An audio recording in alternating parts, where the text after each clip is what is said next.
বাংলাদেশে প্রতিদিন ঘটে যাওয়া গুরুত্বপূর্ণ ঘটনা ও নানা তথ্য নিয়ে আলোচনা এবং বিশ্লেষণে টিভিএন 24 নিউজ নেটওয়ার্কের নিয়মিত আয়োজন আলোচনায় বাংলাদেশ অনুষ্ঠানে দর্শক আপনাদের স্বাগত জানাচ্ছি। আমি আশফাক আহমেদ। আজকের অনুষ্ঠানে আমাদের সাথে অতিথি হিসেবে যুক্ত আছেন ডক্টর মোহাম্মদ শাহাদাত হোসাইন সিদ্দিকী, অধ্যাপক, অর্থনীতি বিভাগ, ঢাকা বিশ্ববিদ্যালয়, এবং পোশাক শিল্প বিশেষজ্ঞ ওমর গিয়াস। আপনাদের দুজনকে আমি স্বাগত জানাচ্ছি আজকে সময় দেওয়ার জন্য। আপনাদের সাথে আলোচনায় যাওয়ার আগে আমি কয়েকটি তথ্য আপনাদের সামনে তুলে ধরতে চাই। এই বিষয়গুলো নিয়ে মূলত আপনাদের সাথে আজকে কথা বলবো। প্রথমে যে বিষয়টি রয়েছে, Bashundhara group, Orion group, Summit group, Beximco, এসালোম, নাসা, থার্ড ওয়েভ টেকনোলজিস লিমিটেডের শেয়ার ক্রয় বিক্রয় ও দান অবিলম্বে স্থগিত করার অনুরোধ জানিয়েছে জাতীয় রাজস্ব বোর্ড এনবিআর। যৌথ মূলধন কোম্পানি ও ফার্মগুলোর নিবন্ধন বরাবর এক চিঠিতে এ অনুরোধ জানানো হয়েছে। চিঠিতে বলা হয়েছে, আয়কর আইন 2023-এর 223 ধারার আলোকে এনবিআর কর ফাঁকি রোধে সম্পত্তির অন্তর্বর্তীকালীন অবরুদ্ধকরণ বা ক্রোকের ক্ষমতা রাখে। চলমান তদন্তে দেখা গেছে উল্লিখিত কোম্পানিগুলোর বিরুদ্ধে কর ফাঁকির অভিযোগ সহ আর্থিক অনিয়মের গুরুতর অভিযোগ রয়েছে। আরেকটি গুরুত্বপূর্ণ সংবাদ, যেটি বাংলাদেশে ভোক্তা পর্যায়ে তরলীকৃত পেট্রোলিয়াম গ্যাস, যেটি আমরা এলপিজি হিসেবে বেশি চিনি, দাম 12 কেজিতে এবার 35 টাকা বাড়িয়েছে Bangladesh energy regulatory commission BERC. গত মাসে 12 কেজিতে বাড়ানো হয়েছিল 44 টাকা। ঘোষিত নতুন দর এরই মধ্যে কার্যকর হয়ে গেছে। অক্টোবরের জন্য প্রতি 12 কেজির সিলিন্ডারের দর নির্ধারণ করা হয়েছে 1456 টাকা এবং সেপ্টেম্বরে এর দাম ছিল 1421 টাকা। পরবর্তী যে তথ্যটি আমার হাতে আছে, যদি একটু দেখি, আশুলিয়ায় সার্ভিস বেনিফিট ও ক্ষতিপূরণের দাবিতে টানা 54 ঘন্টা নবীনগর চন্দ্রা মহাসড়ক অবরোধ করে রেখেছিল শ্রমিকরা, এবং এরপরে বাংলাদেশ স্থানীয় সময় বুধবার দুপুর 1টার দিকে যৌথ বাহিনীর আশ্বাসে অবরোধ প্রত্যাহার করেন শ্রমিকরা। এর আগে পুলিশ ও সেনাবাহিনীর সদস্যরা কয়েক দফা অবরোধকারী শ্রমিকদের বুঝিয়ে সড়ক থেকে সরানোর চেষ্টা করে। সবশেষ দুপুর 1টার দিকে সেনাবাহিনীর সদস্যরা কারখানা মালিককে আটক করে এবং পাওনা পরিশোধের আশ্বাস দেন তিনি। যখন ওই কারখানা মালিক, তখন শ্রমিকরা রাস্তা ছেড়ে কারখানার সামনে যে অবস্থান নেয়। তৈরি পোশাক খাতের বড় দুটি বাজার হচ্ছে আমেরিকা ও ইউরোপিয়ান ইউনিয়ন বাংলাদেশের রফতানির জন্য, এবং এই দুটি জায়গাতেই কিন্তু বাংলাদেশের রফতানি কমেছে উল্লেখযোগ্য হারে। ইউরোপিয়ান ইউনিয়নে 4.84% কমলেও আমেরিকায় কমেছে 10.28%। ইউরোপিয়ান ইউনিয়নের পরিসংখ্যান কার্যালয় ইউরোস্ট্যাট ও ইউএস ডিপার্টমেন্ট অফ কমার্সের আওতাধীন অফিস অফ টেক্সটাইল অ্যান্ড অ্যাপিয়ারেলের তথ্য এটি, যে 2023 সালের জানুয়ারি থেকে জুলাইয়ের তুলনায় চলতি বছরের একই সময়ে এই পার্থক্য দেখা গেছে। বাংলাদেশ থেকে অন্তত 18% পোশাক রপ্তানি হয় আমেরিকা এবং প্রায় 50% রপ্তানি করা হয় ইউরোপের যে দেশগুলো রয়েছে সেখানে। গত 2 দশকে অর্থমূল্য বিবেচনায় চায়না, আমেরিকা ও ভারতের সাথে সবচেয়ে বেশি দ্বিপক্ষীয় বাণিজ্য হয়েছে বাংলাদেশের, এবং এর মধ্যে আমেরিকায় বেশি রফতানি হয়েছে। অন্যদিকে চায়না ও ভারত থেকে বেশি করা হয়েছে আমদানি। কোনো কোনো বছর আমদানি রফতানি কম বেশি হলেও গড়ে এই দেশগুলোর সাথে আসলে মূলত গত 2 দশকে বাংলাদেশের বাণিজ্য বেড়েছে। এডিবির বিশ্লেষণ বলছে এ সময়ে প্রতিবেশী ভারতের চেয়েও বাংলাদেশের বাণিজ্য প্রবৃদ্ধি বেশি হয়েছে আমেরিকা ও চায়নার সঙ্গে, এবং বাণিজ্য সংশ্লিষ্টরা বলছেন যে 2 দশক আগে রফতানির বাজার হিসেবে শুধু পশ্চিমা দেশগুলোই বেশি ভূমিকা রাখত, কিন্তু গত 1 দশকে রফতানির বাজারে কিছুটা বৈচিত্র্য এসেছে। একটি ভালো সংবাদ দিতে চাই, সেটি হচ্ছে ছাত্র জনতার গণঅভ্যুত্থানের পর বাংলাদেশের রেমিটেন্স প্রবাহে কিন্তু বড় ধরনের পরিবর্তন দেখা যাচ্ছে, এবং প্রবাসী বাংলাদেশিরা সেপ্টেম্বরে পাঠিয়েছেন মোট 240 কোটি বা $2.40 বিলিয়ন রেমিটেন্স, বাংলাদেশি মুদ্রায় যার পরিমাণ 28,857 কোটি টাকা। দেশের ইতিহাসে কোনো একক মাসে এটি তৃতীয় সর্বোচ্চ প্রবাসী আয়, এবং বাংলাদেশ ব্যাংক থেকে এই তথ্য জানানো হয়েছে। এবং সবশেষ আরেকটি তথ্য আমি একটু ছোট করে দিয়ে আলোচনায় চলে যাব, সেটি হচ্ছে দেশের 97% ভোটার অন্তর্বর্তী সরকারের প্রতি আস্থাশীল। এই সরকারের মেয়াদ 3 বছর বা তার বেশি হওয়া উচিত বলে মনে করেন 47% ভোটার, আর 53% মনে করেন এই সরকারের মেয়াদ 2 বছর বা তার কম হওয়া উচিত। এটি বেসরকারি বিশ্ববিদ্যালয় নর্থ সাউথ বিশ্ববিদ্যালয়ের south Asian institute of policy and governance পরিচালিত একটি জরিপে এই তথ্য উঠে এসেছে, এবং গত 9 থেকে 19 সেপ্টেম্বর দেশের 8টি বিভাগের 17টি জেলায় মোট 1869 জনের ওপর এই জরিপটি করা হয়েছে। এই ছিল কিছু তথ্য, এবং এই সংশ্লিষ্ট বিষয় নিয়েই আমরা আজকে আমাদের অতিথির সাথে আলোচনা করব। আমি প্রথমে একটু যেতে চাই ডক্টর মোহাম্মদ শাহাদাত হোসেন আপনার কাছে। যে বিষয়টি আমি আসলে জানতে চাই তা হচ্ছে এই যে বসুন্ধরা, বেক্সিমকো, সামিট গ্রুপ সহ বিভিন্ন আমরা দেখতে পাচ্ছি 7টি কোম্পানির শেয়ারের লেনদেন স্থগিত করতে আসলে এনবিআর অনুরোধ জানিয়েছে। প্রশ্নটি হলো যে এটি তো প্রতিষ্ঠানের শেয়ার লেনদেনের কথা বলছি, কিন্তু এসব প্রতিষ্ঠানে যারা কাজ করেন, হাজার হাজার কর্মী রয়েছেন, চাকরি করেন, তাদের ওপর কি এর কোনো প্রভাব পড়বে, নাকি এটা শুধু শেয়ার বাজারেরই বিষয় এবং এর সাথে সাধারণ মানুষের দৈনন্দিন জীবনের আসলে সম্পৃক্ততা কতটুকু, প্রভাব কিভাবে এবং কতটা পরে অথবা পড়তে পারে? জি, ধন্যবাদ। দেখেন, আমরা যদি একটা শেয়ার বাজারকে চিন্তা করি তাহলে আসলে এটা হচ্ছে আমরা মূলধন সংগ্রহের একটা ইনস্টিটিউশনাল মেকানিজম হিসাবে চিন্তা করতে পারি। এখন বিষয়টা হচ্ছে যে আপনি যদি মূলধন সংগ্রহ যার মাধ্যমে করেন তাকে এখন বলছেন যে আপনি এই বিজনেসটা বন্ধ রাখেন, তার মানে শেয়ার ক্রয় বিক্রয় বন্ধ রাখেন। এখন আমার প্রশ্ন হচ্ছে, শেয়ার বাজারের যে সার্বিক অবস্থা, সেই প্রেক্ষাপটে শেয়ার বাজারে যখন এই ধরনের ব্যবস্থা নেওয়া হয়, তখন কিন্তু যারা শেয়ার বাজারের সাথে সম্পৃক্ত তাদের ভিতরে এক ধরনের আতঙ্ক, ইনস্টিটিউশনাল ইনভেস্টর যারা তাদের ভিতরে এক ধরনের আতঙ্ক, এবং এই সমস্ত কোম্পানিগুলোর ক্যাপিটাল কিন্তু অনেক বেশি। অতএব বাজারে মূলধন খোয়াতে খোয়াতে কিন্তু তলানিতে চলে গিয়েছিল এবং সেই জায়গা থেকে উত্তরণ করবে বলেছিল অন্তর্বর্তীকালীন সরকারের পর যিনি দায়িত্ব নিয়েছেন বিসেক চেয়ারম্যান। বাট আলটিমেটলি কিন্তু আমরা তার কোনো সুফল তো দেখতে পাচ্ছি না, কোনো লক্ষণ কিন্তু আজ পর্যন্ত দেখা যাচ্ছে না। বরং এই যে জেড ক্যাটাগরি লেনদেন বন্ধ সার্বিকভাবে যখন ব্যবসাকেই সার্বিকভাবে ক্ষতিগ্রস্ত করবে, কোম্পানি যদি ক্ষতিগ্রস্ত হয় এবং সেই কোম্পানি যদি কোনো কারণে এটা যদি লিঙ্গারিং করা হয়, একটা হচ্ছে ট্যাক্স ফাঁকি দিচ্ছেন, আপনি ট্যাক্স আদায় করার ব্যবস্থা করেন, সেটা তো শেয়ার। এখন আমি একজন সাধারণ জনগণ, আমার এই কোম্পানিতে শেয়ার রয়েছে, আমার এই মুহূর্তে টাকা দরকার, আমি তো সেই শেয়ারটা বিক্রি করতে পারছি না। অতএব এই শেয়ার মানে কিন্তু শুধু যে কোম্পানিকে থ্রেট দেওয়া বিষয়টা কিন্তু তা নয়, যারা ক্ষুদ্র বিনিয়োগকারী এই সমস্ত কোম্পানির শেয়ার ক্রয়ে বিক্রয়ের সাথে জড়িত তাদের অবস্থাটা কি হবে। বিষয়টা হচ্ছে, আমি সাধারণ ক্রেতা হিসাবে আমি কিন্তু কোনো অন্যায় করি না, কিন্তু রাষ্ট্রীয় এই ধরনের সিদ্ধান্ত যে শেয়ার ক্রয় বিক্রয় বন্ধ, সেই ক্ষেত্রে কিন্তু সাধারণ বিনিয়োগকারী যারা ওই কোম্পানির শেয়ার ক্রয় করেছেন তারা কিন্তু অনেকটাই ক্ষতিগ্রস্ত হন। সেই জায়গাটাও কিন্তু চিন্তা করা উচিত। তার পরবর্তী কনসিকুয়েন্স হচ্ছে বিজনেস আসলে কোন দিকে যাবে।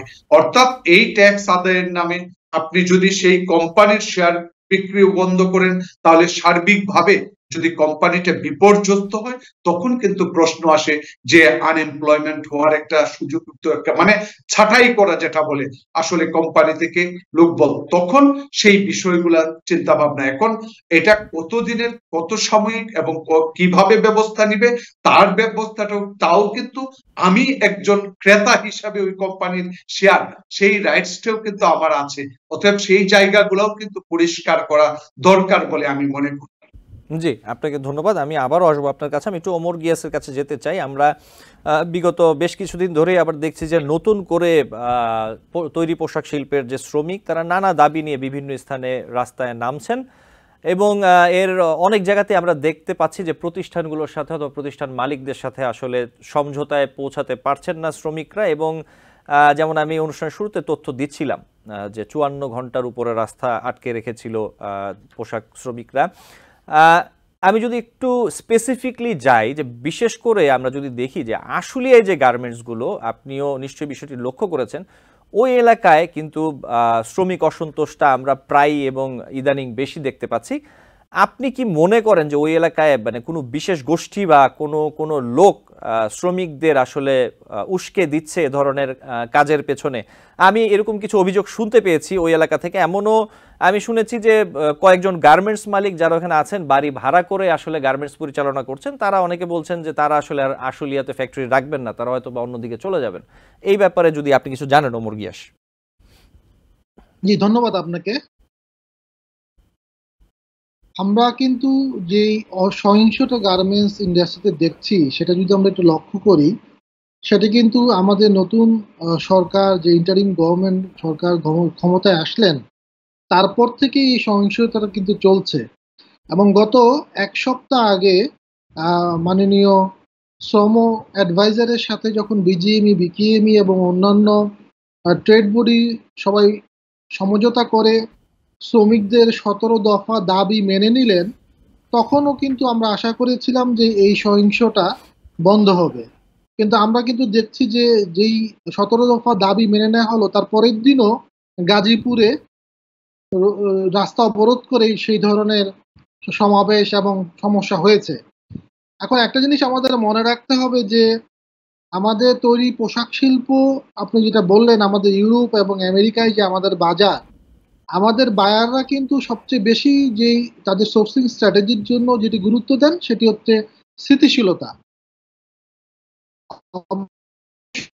বিভিন্ন ধরনের আমাদের বেনিফিট, আমাদের এখনো আমাদের শুল্ক মুক্ত সুবিধা পাই, এখনো আমাদের তৈরি পোশাক শিল্পে আমাদের যেই স্কিল, সেগুলো অনেক দেশের থেকেই আমাদের ভালো অবস্থানে আছে। কিন্তু দিন শেষে বায়াররা যদি সোর্সিং করে তাদের কাপড়টি সময় মতো নিয়ে যেতে না পারেন, তাহলে কিন্তু বায়াররা আমাদের কাছ থেকে সোর্সিং করবেন না। এবং আমি অনেক গার্মেন্টস মালিকদের কাছ থেকে শুনছি তাদের অর্ডারগুলো কিন্তু অন্যদিকে চলে যাচ্ছে। এবং আমাদের এখানে লক্ষণীয় বিষয় যে এখন আমাদের কিন্তু চলছে হচ্ছে অক্টোবর মাস, আমাদের পুরো সেপ্টেম্বর মাসটাই কিন্তু এই ধরনের সহিংসতা এবং অস্থিরতা চলেছে। এই সেপ্টেম্বর অক্টোবর মাসে কিন্তু আসলে আমাদের ক্রিসমাসের অর্ডার যারা পেয়েছেন তাদের এগুলো শিফট করার কথা। তো এই যে একটা বড় ধরনের ধাক্কা কিন্তু আমরা হয়তো ডিসেম্বর জানুয়ারিতে আমাদের এক্সপোর্টের একটা বড় ধরনের ধাক্কা কিন্তু আমরা পোশাক শিল্পে দেখব।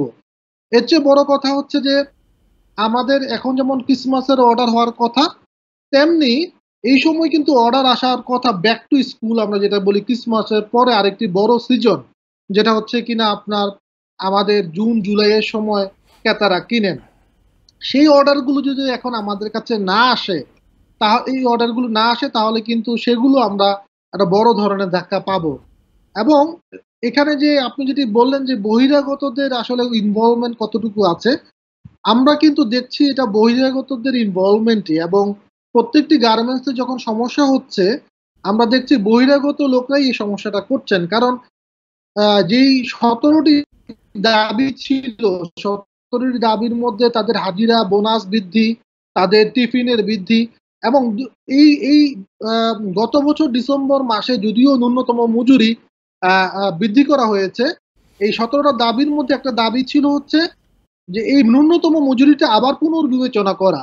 এবং সরকার এবং বিজিএমই তারা কিন্তু সেটিও মেনে নিয়েছে এবং একটা কমিটি গঠন করে হয়েছে যে নভেম্বর মাসে এই কমিটি পুনর্মূল্যায়ন করে মূল্যস্ফীতি এবং সবকিছু নতুন করে মজুরির একটি পরামর্শ দিবে।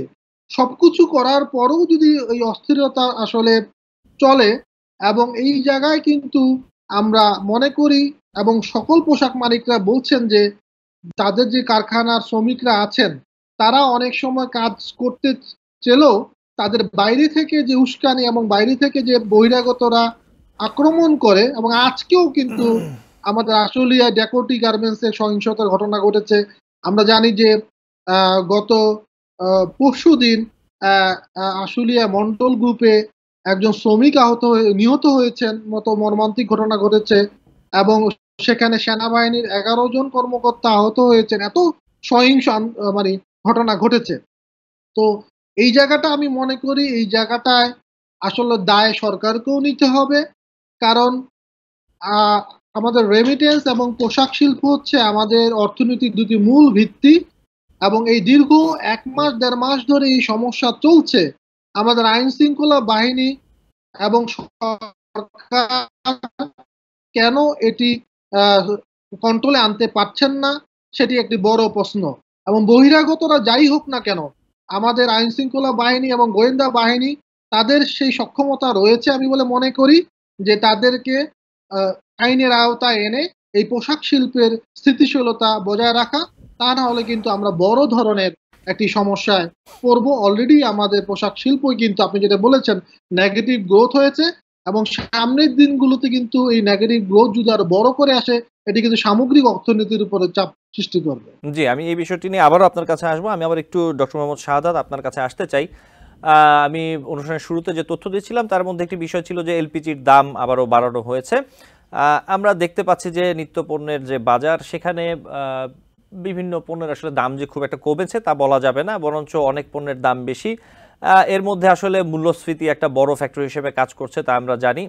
আপনি কি মনে করেন যে এই যে বাজারে নিত্যপণ্যের দাম আসলে একটি সহনীয় পর্যায়ে আনতে, অথবা যদি বলি যে বাজার মনিটরিং এর আমরা কথা বলি, একটি নিয়ন্ত্রণে আনতে আসলে এই বাংলাদেশের পরিবর্তিত পরিস্থিতিতে অন্তর্বর্তীকালীন সরকার আসলে ইমিডিয়েট কি কি পদক্ষেপ নিতে পারে, জোরালো পদক্ষেপ, যাতে আসলে এই জিনিসগুলো একটি ব্যবস্থাপনার মধ্যে আসে, সাধারণ মানুষ যেন একটু স্বস্তির নিঃশ্বাস ফেলতে পারে? ধন্যবাদ। বর্তমান কনটেক্সটে আমি বলবো যে এটা খুবই একটা গুরুত্বপূর্ণ প্রশ্ন। ইন এ সেন্স যে বিগত সরকারের কথাও যদি চিন্তা করি, তাদের সময়েও কিন্তু আমরা সবাই যারা কথা বলি বিভিন্ন প্ল্যাটফর্মে সবাই জানেন যে আমাদের চ্যালেঞ্জটা ছিল হচ্ছে মূল্যস্ফীতি একটা বড় চ্যালেঞ্জ। যে চ্যালেঞ্জটা আমরা একই সাথে ট্যাগ করতাম যে আমাদের ফরেন কারেন্সি রিজার্ভের যে কমে যাওয়া এবং একটা আমি বলবো সংকট জায়গায় চলে আসা, সেই সমস্ত জায়গা থেকে আমাদের দুটো চ্যালেঞ্জ প্রধান ছিল। এখন মূল্যস্ফীতিটা আসলে সাধারণ মানুষ, আমি বলবো যারা গরিব এবং নিম্ন মধ্যবিত্ত, তাদের জন্য কিন্তু একটা বড় ধরনের শত্রু এবং তাদেরকে আমি বলবো জীবনযাত্রার উপর একটা বড় ধরনের হুমকি হিসাবে কাজ করে, সেই জায়গা থেকে গুরুত্বপূর্ণ। এখন প্রশ্নটা হচ্ছে এই মূল্যস্ফীতির পিছনে আসলে আমরা কারণ কি জানি? সেই কারণটার মধ্যে আমরা জানি যে চাহিদা জনিত কারণ হতে পারে অথবা সাপ্লাই জনিত কারণ হতে পারে, অর্থাৎ সরবরাহের দিক থেকে একটা, কস্টের দিক থেকে আরেকটা হচ্ছে চাহিদার দিক থেকে। এখন বাংলাদেশ সরকার যেটা হচ্ছে যে সব সময় দেখবেন যে আমরা যদি নীতি সুদের হারের কথা বলি, সেটা বিগত সরকারের আমল থেকেই বাড়ানো শুরু করেছিল, অন্তর্বর্তী সরকার এসে অলরেডি 2 থেকে 3 বার বাড়িয়ে ফেলেছেন। কিন্তু বিষয়টা হচ্ছে গত 1 বছর যে মুদ্রানীতির কথা বলি, সেই মুদ্রানীতিও কিন্তু বিগত সরকার জানিয়েছে সেই তার মধ্যেই আছি, সংকোচনমূলক মুদ্রানীতির মধ্যেই আছি, কিন্তু প্রকৃতপক্ষে 8 মাস 9 মাস 10 মাসের মধ্যে কাজ করে, কিন্তু সেই 10 মাস পলিসি নেওয়ার সত্ত্বেও কাজ করছে না। তার মানে হচ্ছে বাংলাদেশের যে আর্থিক নীতি সুদ হার বাড়ানোর মাধ্যমে করছে, ধীরে ধীরে সেটা প্রকৃতপক্ষে কাজ করছে না। আমরা বলছি সামনে করবে, কিন্তু করছে না। তার পিছনে মূলত কারণ হচ্ছে ইমব্যালেন্স। ইমব্যালেন্সটা কোথায় হচ্ছে? যে এক, আমি বলবো যে ফিসক্যাল এবং মনিটারি পলিসির মধ্যে ইমব্যালেন্স। আপনি আয় না করে খরচ যখন করেন তখন তার প্রেসার পড়ে, তার উপর প্রিন্ট করেন। এখন বলা হচ্ছে যে হ্যাঁ, ডলার বিক্রি বন্ধ থাকবে এবং তারল্য যে সুবিধা দেওয়া হবে না বলে হচ্ছিল, আবার বলছে তারল্য সুবিধাগুলো দেওয়া হবে, কিন্তু সেটা ব্যাংক টু ব্যাংক নেবে, কিন্তু গ্যারেন্টি কে হবে? Central bank. বিষয় হচ্ছে দুর্বল মানুষকে দুর্বল জেনেও বাঁচিয়ে রাখছি। বাঁচিয়ে না রাখলে যে প্রবলেমটা, সেটা হচ্ছে যে একটা হুমকি হবে এবং যে ক্ষতিটা পুষানো কোনোভাবেই সম্ভব হবে না। দুইটা ব্যাংক যদি ধসে পড়ে, সাথে সাথে ম্যাক্রো সমষ্টিক অর্থনীতি বেশি কাজ করে প্যানিকের সাথে। সো প্যানিক যখন ক্রিয়েট হবে, তো সেটাকে বাঁচানোর জন্যই কিন্তু পরবর্তীতে বলা হচ্ছে তারল্য সহায়তা দিবে। প্রশ্ন হচ্ছে দুর্বল মানুষ কোত্থেকে দিবে? আপনি ওকে টাকা দিবেন?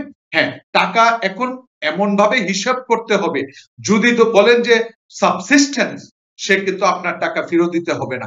যেমন আপনি যদি বলেন সাবসিস্টেন্স ওয়েজের কথা, থিওরিটিক্যালি বলা হয় কার্ল মার্কসের কথা, সাবসিস্টেন্স ওয়েজ দিয়ে আপনি তাকে শুধু কাজ করাবেন, তার এই শক্তিটা থাকবে, কিন্তু তার নিজের পুঁজি কেন্দ্রীভূত হবে না, অ্যাকুমুলেটেড হবে না, তাহলে তো সে আপনার টাকা ফেরত দিতে পারবে না। আলটিমেটলি আপনাকে কি করতে হবে?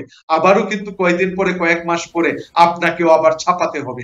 অর্থাৎ আমরা যে টাকা ছাপিয়ে সহায়তা দেওয়া, সেই জায়গাগুলা লক্ষণ খুঁজে পাচ্ছি না। আরেকটা জিনিস হচ্ছে, বিগত সরকারকে দোষ দেই, লুটপাট করেছে। সত্যি কথা, লুটপাট হয়েছে, সেটা প্রমাণ আছে, প্রমাণ হয়তো হবে, কিন্তু বিষয়টা হচ্ছে আমরা তো এখন চাই একটা অন্তর্বর্তীকালীন সরকার।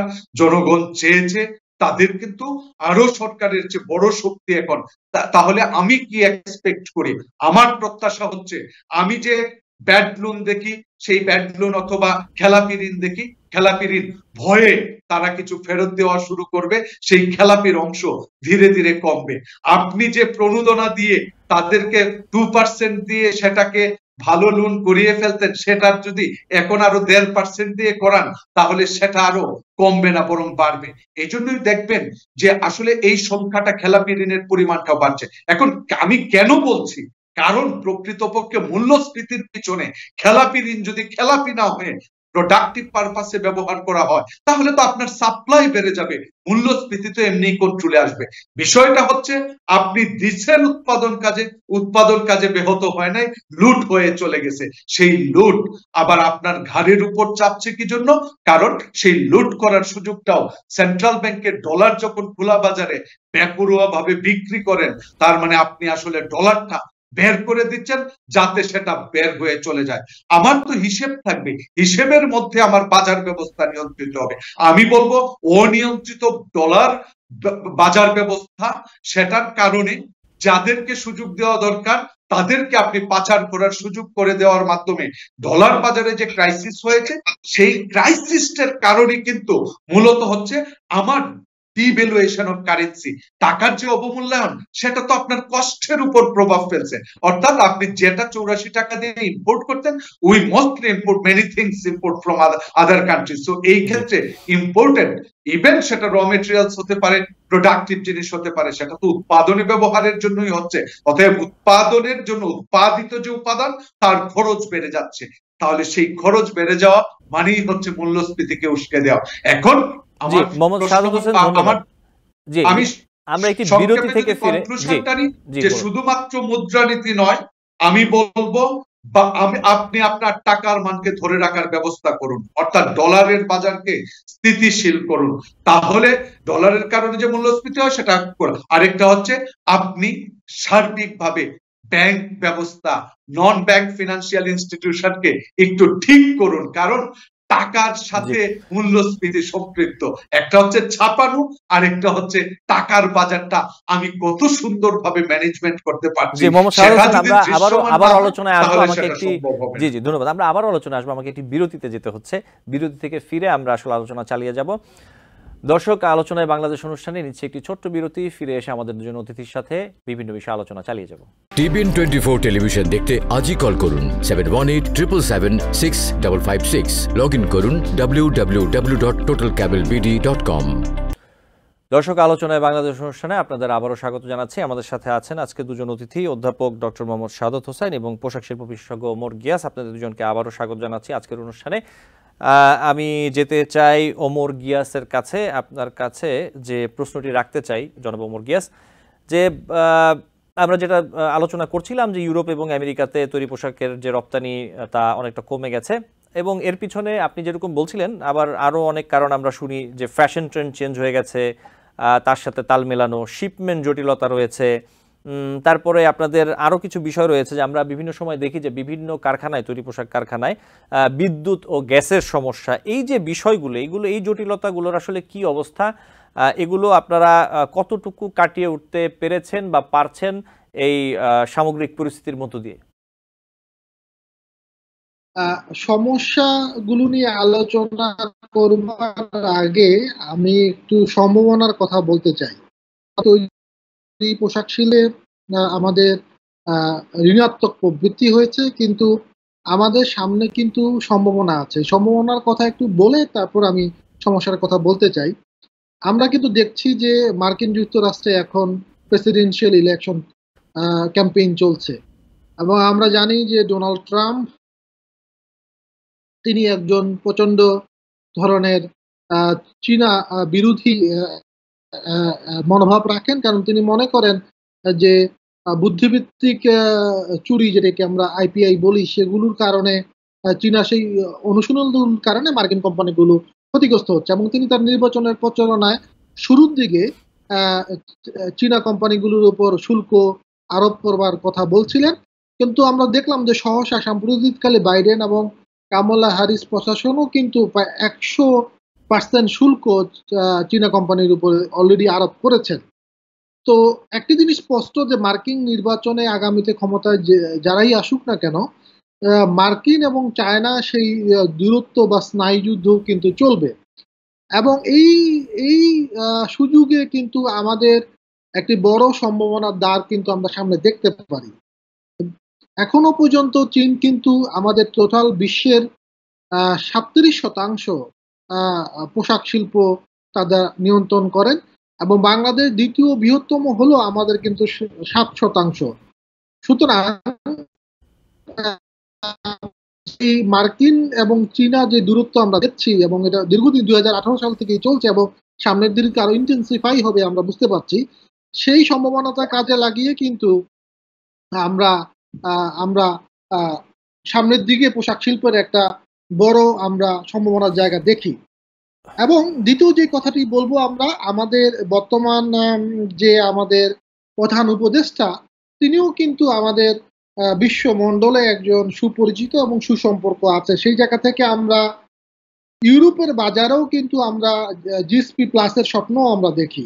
আমরা সামনের দিনে শুল্কমুক্ত সুবিধা আমাদের অব্যাহত রাখবে। আমরা যদিও আমাদের মধ্যম আয়ের দেশ, আসলেও আমাদের এখন আছে কি আমাদের আবার পুরো মূল্যায়ন করবো, সেটি একটা বিতর্ক থাকে। যেহেতু আমরা দেখেছি আমাদের এক্সপোর্ট আয়ের অনেক তারতম্য অলরেডি আমরা দেখেছি যে আমাদের ইপিবি এবং আমাদের এনবিআর এর এক্সপোর্ট আয়ের 10 বিলিয়নের মতো গরমিল রয়েছে। সেই যদি আমরা ডিসকাশনে নাও যাই, তারপরও আমরা মনে করি যে 2029 পরবর্তী আমাদের যে ইউরোপের বাজারে যে শুল্ক মুক্ত সুবিধা অব্যাহত রাখার যেই সুযোগ রয়েছে, সেটি কিন্তু আমরা মনে করি বর্তমান সরকারের প্রধান উপদেষ্টার আন্তর্জাতিক মণ্ডলে তার যেই সুপরিচিতি এবং সুসম্পর্ক, সেটি কাজে লাগিয়েও আমরা সেই জায়গাটায় সম্ভাবনার দ্বারটা আমরা উন্মোচন করতে পারি।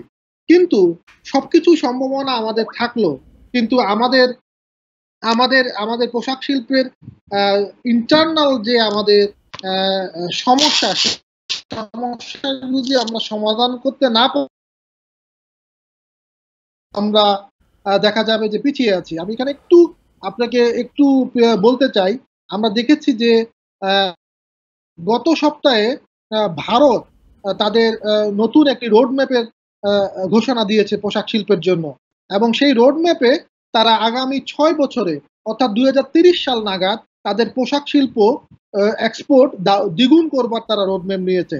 তো আমি যেখানে প্রশ্নটা এখানে রাখতে চাই, আমাদের পোশাক শিল্প আমাদের 84% এক্সপোর্ট আর্নিংস আমাদের এখান থেকে আসে, আমাদের জিডিপির 14%, কিন্তু আমাদের পোশাক শিল্প নিয়ে কোনো রোডম্যাপ নাই কেন? আমাদের জ্বালানি নিরাপত্তা পোশাক শিল্পের নিয়ে কোনো রোডম্যাপ নাই কেন? তা আমি মনে করি এই বর্তমান সরকার অনেকগুলো সংস্কারে হাত দিয়েছেন, এবং আমরা আশা করব এই পোশাক শিল্পে কিন্তু একটি রোডম্যাপের খুবই প্রয়োজন, যে আমার জ্বালানি সমস্যা আমি কিভাবে নিরসন করব। আমাদের কোনো স্টেবল মুদ্রানীতি নাই। আমরা দেখছি যে ডলারের ব্যাপক দরপতনে, আবার এখন দীর্ঘদিন ধরে আবার ডলার এখন বাড়ছে। তো এদিক দিয়ে একদিকে যেমন এক্সপোর্টাররা ডলার বাড়লে পরে তারা লাভবান হচ্ছেন, ইম্পোর্টও কিন্তু সমস্যা হচ্ছে, তারা কিন্তু প্রেডিক্ট করতে পারছেন না। সো এই সমস্যাগুলো সমাধান আমাদের যদি না করতে পারি, আমরা একটি সম্ভাবনাময় ভবিষ্যৎ থাকা সত্ত্বেও কিন্তু আমরা ক্ষতিগ্রস্ত হব, এবং এটি আমাদের জন্য ভালো হবে না বলে আমি মনে করি। জি, ধন্যবাদ ওমর গিয়াস। আমি সময় পেলে অবশ্যই আপনার কাছে আবারও আসবো। আমি একটু ডক্টর মোহাম্মদ শাহাদাত আপনার কাছে আসতে চাই। যে বিষয়গুলো নিয়ে আলোচনা করছিলাম, আমরা যদি বলি যে রেমিটেন্সে আমরা সুসংবাদ পাচ্ছি, বিপরীতে যদি দেখি যেমনটা আলোচনা হচ্ছিল যে পোশাক শিল্পে যে অস্থিরতা দেখতে পাচ্ছি, এখন এর মধ্যে আরও অনেকগুলো বিষয় রয়েছে, যে বিপুল পরিমাণ বিদেশি ঋণ পরিশোধের একটি বিষয় রয়েছে আগামী কয়েক বছর পর থেকে, অথবা কিছুদিনের মধ্যে থেকে হয়তো, বা বিভিন্ন প্রজেক্টের আসলে বিভিন্ন সময়সীমা। মোট কথা হচ্ছে যে বিদেশি ঋণ পরিশোধ করতে হবে। তারপরে উচ্চ মূল্যস্ফীতি, যে বিষয়টি নিয়ে আপনি বলছিলেন। এছাড়াও আমরা দেখছি যে সম্পদের জন্য কিন্তু একরকম যে ভূ রাজনৈতিক প্রতিযোগিতা, সেটাও রয়েছে। সব কিছু মিলিয়ে আপনি কি মনে করছেন যে কোন পথে আসলে আগাচ্ছে বাংলাদেশের অর্থনীতি, এবং এর ঝুঁকি এবং সম্ভাবনার জায়গাগুলো আপনি আসলে কোথায় কোথায় দেখতে পাচ্ছেন? জি, ধন্যবাদ। দেখেন, আমি যদি সার্বিক বিবেচনায় বলি যে আজকের যে চ্যালেঞ্জ যেটা তৈরি হয়েছে, সেটা রাতারাতি হয়নি। অর্থাৎ ধীরে ধীরে আমরা উন্নয়নের কথা বলে আসলে এক ধরনের ভিতরে সমস্যা তৈরি করেছি। সেই সমস্যাটা হচ্ছে যে আমি বলেছি ফরেন কারেন্সি রিজার্ভটা হয়ে যাওয়ার পিছনে কিভাবে এতটুকু নিচে নামলো তারই প্রকৃত সত্যতা বের করার যদি চেষ্টা করেন, তাহলে অনেক কিছু বের হয়ে আসবে। এখন আমি কেন এই কথাটা বলছি, কারণ হচ্ছে আপনি যখন গ্লোবালাইজেশনের কথা বলবেন এবং গ্লোবাল ইন্টারন্যাশনাল ট্রেডের কথা বলবেন, তখন প্রকৃতপক্ষে আপনার ফরেন কারেন্সি উপর নির্ভরতা অনেক মাত্রায় করতে হয়। অতএব সেই জায়গাটা যদি আপনি দুর্বল করে ফেলেন, সার্বিকভাবে অর্থনীতি দুর্বল হতে বাধ্য, এবং সেটাকে যদি আপনি ক্রাইসিসে ফেলেন, তাহলে একটা দেশ ব্যাংক্রাপসি পর্যন্ত হয়ে যায়। Sri Lanka recent example. সেই জায়গা থেকে আমি মনে করি যে truly still the current interim government facing the serious এবং severe challenges in terms of this। এখন আমরা হিসাবায়নটার মধ্যে যদি যাই, সার্বিকভাবে আমি যদি বিগত সরকারের হিসাব করি 16 থেকে 18 মাস বিদায় হওয়ার আগে, আগস্ট 5-এর আগে, তাহলে দেখবেন অন ইন এভারেজ 1.06 এইরকম বিলিয়ন প্রতি মাসে নেগেটিভ হতে হতে একটা পর্যায়ে এসে আমাদের এই যে 20-22 বিলিয়নের মধ্যে ঠেকছে। এখন উন্নতি করার উপায় হিসেবে আমরা চিন্তা করি প্রধানত দুটো সেক্টর। একটা হচ্ছে আমরা আরএনজি থেকে এক্সপোর্ট আর্নিংস, যেটা আসলে একটাই রপ্তানি আয়ের 84-86%, আর একটা চিন্তা করি হচ্ছে 46-47 বিলিয়ন আরএনজি থেকে, আর একটা চিন্তা করি রেমিটেন্স থেকে। এখন প্রশ্ন হচ্ছে যে না, আমাদের আশার কথা হচ্ছে যে রেমিটেন্স বাড়ছে। রেমিটেন্স বাড়ছে মানে হচ্ছে গত বছর আমরা জুন 2024-এ $2.5 বিলিয়ন ছিল। এখন আমরা সেটা বাউন্স ব্যাক করছি বলা চলে আফটার দ্য মুভমেন্ট, যেটা স্টুডেন্ট মুভমেন্ট বলবেন, তার পরবর্তীতে এই সরকারে এসে 2.4 বিলিয়ন। আমরা কিন্তু স্টিল 2.5-এর নিচে আছি। আমাদের বিষয়টা হচ্ছে এখন দেখতে হবে এই স্টেবিলিটিটা উপরের দিকে যাচ্ছে, আমার আশার আলো তৈরি হচ্ছে। কিন্তু আরো আশার আলো তৈরি হয় যখন আগের বছরের সেপ্টেম্বরের সাথে এই বছরের সেপ্টেম্বর তুলনা করি, তখন বলতে পারছি 80%। So it's a positive indication, hope. কিন্তু সেখান থেকে বাড়িয়ে আসলে কতটুকু বাড়াতে পারবেন সেটা যদি হিসাব করেন, তাহলে হচ্ছে ধরেন 3 পর্যন্ত, আমার হিসাবে 3.5 যদি যান, that is the optimal point. 1 billion increase করতে পারবেন। সো 1 বিলিয়ন যদি করতে পারেন, রেমিটেন্স এক্সপোর্ট আর্নিংস যেখানে আপনাকে 47, তার মানে 4-12-48, 4 times 12 equal to 8.3.8 বিলিয়ন প্রতি মাসে দিচ্ছে, সেটা যদি 3 বিলিয়নে নেমে আসে, প্লাস মাইনাসে 0, এডিশনাল কন্ট্রিবিউশন থাকবে না। অতএব আশার আলোটা কোত্থেকে সংগ্রহ করতে হবে, তাহলে আমার এক্সপোর্ট আর্নিংসটাকে ধরে রাখতে হবে।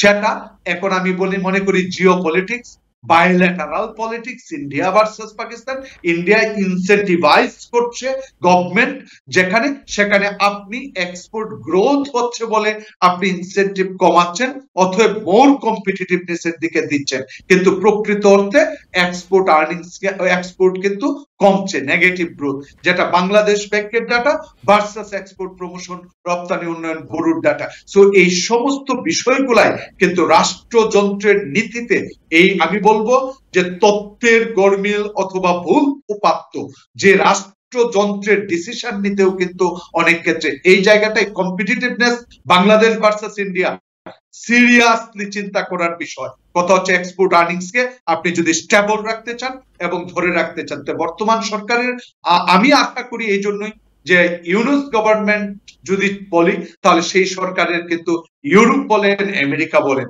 যে বিরূপ প্রতিক্রিয়া ছিল আওয়ামী লীগ গভর্নমেন্টের প্রতি রাজনীতির ওই দিক থেকে, সেই ক্ষেত্রে একটা পজিটিভ, এখন সেই পজিটিভের আলুটা কিন্তু আমি দেখতে পাচ্ছি না।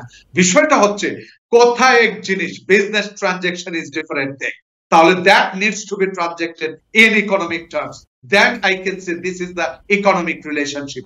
আমি সম্পর্ক বুঝি না, আমি অর্থনৈতিক সম্পর্ক বুঝি। অতএব সেই অর্থনৈতিক সম্পর্কটা কোন মাত্রায় যায় সেটা কিন্তু আসলে দেখার বিষয়, সেই অপেক্ষায় রইলাম। কারণ এছাড়া আপনি এই স্টেবিলাইজেশন ছাড়া আপনি মূল্যস্ফীতি রাষ্ট্রযন্ত্র দিয়ে আসলে প্রকৃত পক্ষে কমানোটা স্টিল চ্যালেঞ্জিং আমার কাছে মনে হচ্ছে। জি, ডক্টর মোহাম্মদ শাহাদাত, আপনাকে ধন্যবাদ। সময় পেলে অবশ্যই আপনার কাছে আবারও ছোট করে একটু আসবো। আমি একটু ওমর গিয়াস আপনার কাছে আসতে চাই। যেমনটা বলছিলেন ডক্টর মোহাম্মদ শাহাদাত, যে প্রতিযোগিতামূলক বাজার এবং এক্সপোর্টের ক্ষেত্রে আমরা বিভিন্ন সময় আসলে শুনতে পাই যে বাংলাদেশের যে তৈরি পোশাক শিল্প, এর বিরুদ্ধে আসলে দেশি বিদেশি নানা নাকি ষড়যন্ত্র, অপপ্রচার হয়ে থাকে এবং এর মধ্যে নানা রকম আন্তর্জাতিক ষড়যন্ত্র কাজ করে। আপনি আসলে এই ব্যাপারে কি মনে করেন যে এই ধরনের আসলে কোনো বিষয়ের মধ্যে আছে কিনা, এবং এরা কারা চাইছে অথবা কারা করছে বাংলাদেশের তৈরি পোশাক শিল্পকে ক্ষতিগ্রস্ত করতে? আসলে যেটা বললেন আমার আরেকজন আলোচক, যে প্রতিযোগিতা থাকবেই, কিন্তু অপপ্রচার নিয়ে আলোচনা করবার আগে আসলে আমি বলতে চাই, আমাদের পক্ষ থেকে কি, বাংলাদেশের পক্ষ থেকে কি আমরা কতটুকু পজিটিভ প্রচার করছি? আমাদের এই তৈরি পোশাক শিল্প, আমি যদি একটি সত্যি ইন্ডাস্ট্রি নিয়ে সার্চ দিই, এখনো যে 30,000 বা 25,000 আমাদের সার্চ রেজাল্ট আসবে, এখনো আমরা দেখতে পাই সেখানে পরবর্তী বিভিন্ন নেগেটিভ তথ্যই ফুটে আসছে সেই সার্চে। আমাদের পোশাক শিল্প কিন্তু একটি ব্যাপক পরিবর্তন সাধন হয়েছে। রানা প্লাজা দুর্ঘটনা 2013 সালে ঘটবার পর আমাদের বর্তমান যে পোশাক শিল্প, তার সাথে কিন্তু দিন এবং রাতের আমরা পোশাক শিল্পে এখন বিশ্বের 200টির অধিক গ্রিন পোশাক বা সবুজ কারখানা কিন্তু রয়েছে, এবং বর্তমান বিশ্বের 10টি টপ পোশাক কারখানার মধ্যে 7টি বাংলাদেশে, সবুজ পোশাক কারখানার মধ্যে 7টি বাংলাদেশে। প্রায় 50টারও বেশি সবুজ, 500টারও বেশি সবুজ পোশাক কারখানা পাইপলাইনে আছে সেই লিড সার্টিফিকেট বা গ্রিন সার্টিফিকেট অর্জনের ক্ষেত্রে। এই যে আমাদের পজিটিভ স্টোরিগুলো, আমাদের এই পজিটিভ স্টোরিগুলো কিন্তু আমরা দেখি না যে আন্তর্জাতিক অঙ্গনে আমরা স্ব-উদ্যোগী হয়ে প্রচারণার চেষ্টা করছি। এবং এই ক্ষেত্রে আমার মনে হয় যে এখন সময় এসছে আমরা অপপ্রচারের দায় বা অপপ্রচারের কথা না বলে নিজেরা সচেষ্ট হই আমরা এই আমাদের ইতিবাচক প্রচারণাগুলোর চালবার ক্ষেত্রে। এখানে আমি আরেকটা জিনিস বলতে চাই, আমাদের পোশাক শিল্পে কিন্তু প্রায় 45 বছরের মতো আমরা অতিক্রম করেছি। আমাদের পোশাক শিল্প কিন্তু এখনো পর্যন্ত বেসিক আইটেমগুলো আমরা তৈরি করি। আমাদের কিন্তু আমরা ভ্যালু অ্যাডেড আইটেমের দিকে আমাদের যাওয়া উচিত, এবং আমাদের যে ন্যূনতম মজুরি যা দিন দিন বাড়বে, সেই ক্ষেত্রে কিন্তু সাস্টেইন করতে হলে আমাদের উন্নত এবং উচ্চ মানের পোশাক না তৈরি করলে কিন্তু আমরা সেই তৈরি করতে হলে আমাদের কিন্তু এই রেপুটেশন বা ব্র্যান্ড বিল্ডিং কিন্তু অনেক গুরুত্বপূর্ণ একটি বিষয়। আমি কখনোই বিশ্বাস করব না যে ফার্ম গেটে একটি রোলেক্স ঘড়ি পাওয়া যায়। ফার্ম গেটে একটি রোলেক্স ঘড়ি যদি সত্যিকার অর্থেও পাওয়া যায়, আমি কিন্তু বিশ্বাস করব না। তেমনি আমাদের ব্র্যান্ডিং এর ক্ষেত্রে আমাদের কিন্তু নাইকি, লুলুলেমন, বারবেরি, গুচি এই ধরনের আমাদের যেই লাক্সারি বা উচ্চ মানের ব্র্যান্ড আছে, তারা কিন্তু এখনো বাংলাদেশ থেকে সোর্সিং করেন না। এবং এর কারণ হচ্ছে তারা তাদের ট্যাগের সাথে বাংলাদেশের রিপুটেশনটাকে তারা স্বাচ্ছন্দ্য ফিল করেন না। সুতরাং এই উচ্চ মানের এবং উচ্চ ব্র্যান্ডের কাজ করতে হলে কিন্তু আমাদের এখন সরকারের উদ্যোগে, বিকেএমইর উদ্যোগে এবং ইন্ডিভিজুয়াল পোশাক কারখানাগুলো তাদের উদ্যোগে আমি মনে করি এই স্টোরিগুলো তাদের বিশ্বমণ্ডলে বলতে হবে। আর তা না হলে কিন্তু আমরা আসলে এই সামনের দিনগুলোতে আমাদের ব্র্যান্ডিং যদি আমরা ঠিক করতে না পারি, আমরা কিন্তু উচ্চ মূল্যের পোশাক যে আমরা করব সেটি কিন্তু স্বপ্ন আমাদের অধরাই থেকে যাবে। জি ওমর গিয়াস, ধন্যবাদ। আমি বুঝতে পেরেছি আপনি যেটা বলতে যাচ্ছেন যে আসলে মেড ইন বাংলাদেশকে আসলে একটি গ্লোবাল ব্র্যান্ড হিসেবে দাঁড় করাতে হবে, আসলে এই হচ্ছে বিষয়। আমি সময় খুব কম, আমি ডক্টর মোহাম্মদ শাহাদাত আপনার কাছে একটু 1 মিনিটের সংক্ষিপ্ত একটা জিনিস জানতে চাবো। তা হচ্ছে যে মানে আমরা যা দেখতে পাচ্ছি বিশ্বের বিভিন্ন জায়গায় যুদ্ধ, বিভিন্ন অর্থনৈতিক নানান রকম সমস্যা চলছে, বৈশ্বিক যে পরিস্থিতি, আপনি কি মনে করেন যে বাংলাদেশের কৃষিতে আসলে আরো মনোযোগী হওয়া উচিত? এই বিষয়টি আমি খুব জানতে চাই যে কৃষিতে কি আমরা মনোযোগ দিচ্ছি এবং এটা কতটা গুরুত্বপূর্ণ আমাদের জন্য? ধন্যবাদ আপনাকে। খুব গুরুত্বপূর্ণ প্রশ্ন এই সেন্সে যে রিসেন্ট শ্রীলঙ্কা থেকে আমরা যদি শিক্ষা নিই, যে শিক্ষাটা নিতে পারি, শ্রীলঙ্কার যে বিপদটা হয়েছিল সেই বিপদটা মূলত হচ্ছে তাদের ফুডের কারণে। মানে হচ্ছে শ্রীলঙ্কার অনেক ইম্পোর্ট করতে হয় ফুড, কিন্তু বাংলাদেশের সেই স্বয়ংসম্পূর্ণতা ছিল। এখন এটাকে ধরে রাখা একটা বড় বিষয় হচ্ছে যে আমি যদি খেতে পারি, অতএব অন্য সমস্যাটাকে তেমন বেশি সমস্যা মনে হয় না।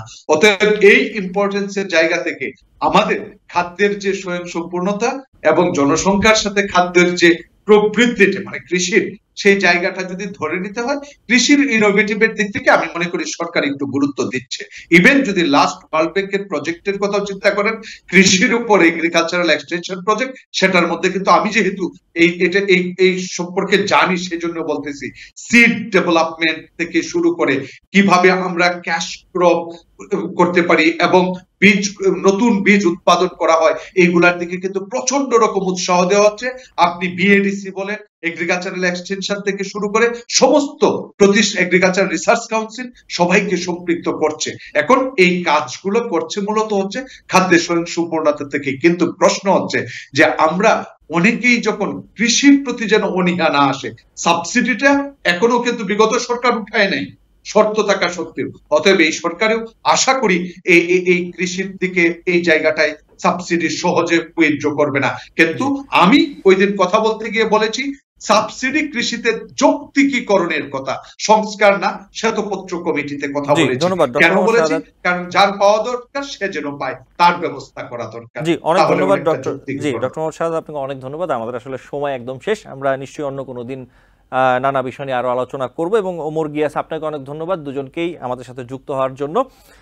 দর্শক, আলোচনায় বাংলাদেশ অনুষ্ঠানে আজকে এই পর্যন্তই। পরবর্তী অনুষ্ঠান দেখার আমন্ত্রণ জানিয়ে বিদায় নিচ্ছি।